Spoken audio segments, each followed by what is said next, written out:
Unity માર્ચનો જે કાર્યક્રમ સરકાર દ્વારા આયોજિત કરવામાં આવ્યો છે એમાં ગારિયાધાર 101 વિધાનસભામાં આજે પદયાત્રા સરદાર પટેલ સાહેબની 150મી જન્મજયંતિ નિમિત્તે આપણે આ રેલી લઈ નીકળવાનું છે. પદયાત્રા આમ તો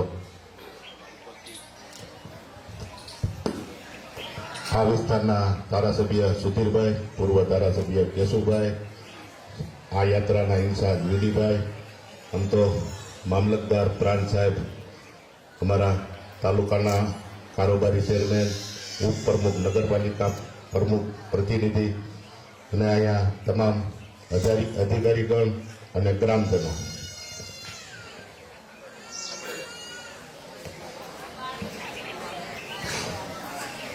આપણે હર હંમેશા કહેતા હોય કે સરદાર એકતાનું પ્રતીક છે, પણ સ્ટેજ ઉપર જોઈ લો બધા એક થઈને બેઠા છે, આમાં કોઈ વાદ વિવાદ નથી.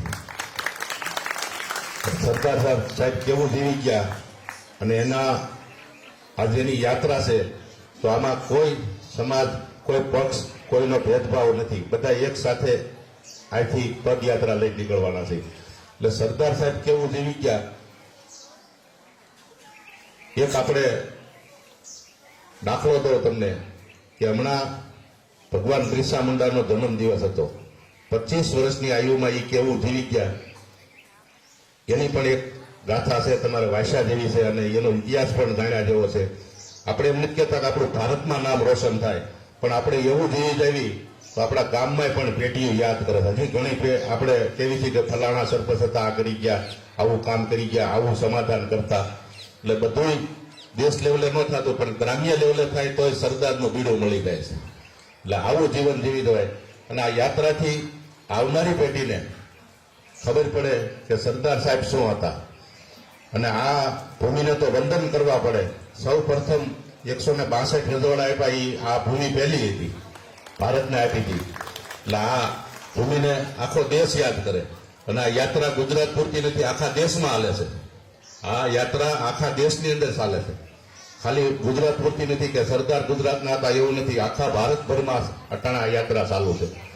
એટલે સરદાર વિશે વાતો કરવી, અમુક અંશ આપણને મળે જાણવા, અમુક અંશ ન મળે, પણ એની આખી પુસ્તક વાંચવી પડે. એની ઢગલાબંધ પુસ્તકો છે, આપણને ટાઈમ મળે એટલું વાંચતા જાય એટલે આપણને એમાંથી પ્રેરણા મળે આપણું જીવન કઈ રીતે જીવવું. હું માનું ત્યાં લગન એક પુસ્તક સરદાર સાહેબની વસાઈ જાય ને તો કોઈ જગ્યાએ ઝઘડા થતા બંધ થઈ જાય. આવું એનું જીવન છે. મેં વાંચ્યું એટલે મને ખબર છે. અને સરદાર સાહેબ ન હોત તો 162 રજવાડા એક કરવાના હતા, એમાંનું એક આ બાજુમાં રહી જતું હતું. અમારે તો અમરેલી પાકિસ્તાન બે ભેગું થાત તો સરદાર સાહેબ ન હોત તો. અમરેલી ને પાકિસ્તાન બે ભેગું થાત, કેમ કે જુનાગઢ દેવા નહોતા માંગતા. મને કાલ અમારે અહીંયા રાજુલાની યાત્રા હતી, એક દરબાર સાહેબ મળ્યા, એને કીધું કે જ્યારે આ જુનાગઢ નહોતા જતા અને સરદાર સાહેબે એમ કીધું કે આપણે એક સેના બનાવી એની સામે લડવાનું છે, તો એ રાજુલાથી દરબારો લડવા માટે તૈયાર થઈ ગયા હતા. કેમ કે અમારું તુલસી શામ હતું ને એ પાકિસ્તાનમાં થતું હતું. એટલે આપણા આવા પવિત્ર સ્થળો પણ ઘણા પાકિસ્તાનમાં થઈ વહી જતા હતા, પણ સરદાર સાહેબ હતા એટલે આપણે આ બધું અટાણે આપણે માણી શકીએ છીએ ને જાણી શકીએ છીએ ને આ રીતે રહી શકીએ છીએ. એટલે સરદાર સાહેબ વિશે આપણે જેટલું કહીએ એટલું સર્વે સમાજ પાછો માને. ખાલી પટેલ સમાજ માનતો હોય તો આપણને એમ થાય સર્વે સમાજ માને છે. કેમ કે એ ભાઈ કાલે મને વાત કરીને માઇકમાં બોલતા હતા, આપણને હૃદય આવી જાય એવી વાત કરતા હતા, ઇતિહાસ જાણતા હતા.